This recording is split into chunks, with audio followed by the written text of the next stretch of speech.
उद्धव ठाकरे ने एक बार फिर यूपी बिहार की सरकारों पर तंज कसा है। दरअसल शिवसेना के मुखपत्र सामना में आज से 2 दिन पहले एक लेख छपा था जिसमें लिखा गया था कि कोरोना संकट के बावजूद श्रमिक मुंबई और पुणे लौट रहे हैं। वजह है भूख। यही कारण है कि मुंबई में फिर से आबादी बढ़ रही है।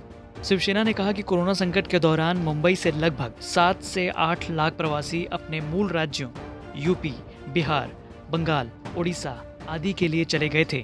संकट के समय पुणे से लगभग 3,50,000 श्रमिक वापस अपने राज्यों को चले गए थे। इसकी वजह से कुछ समय के लिए इन शहरों में जनसंख्या कम हो गई थी। पार्टी की ओर से कहा गया है कि अब लगभग 1.5 लाख श्रमिक मजदूर और पुणे को लौट आए हैं, क्योंकि यूपी और बिहार में प्रवासियों के लिए कोई काम धंधा नहीं है। इसका सीधा मतलब ये है कि यूपी और बिहार में कोई विकास कार्य नहीं हुआ है।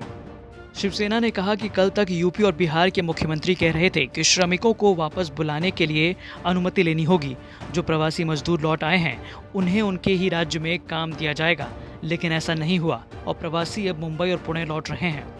शिवसेना ने कहा कि जब मुंबई और पुणे जैसे स्मार्ट शहर यूपी और बिहार में बनते तो श्रमिकों को काम मिलता और यहाँ आबादी कम होती।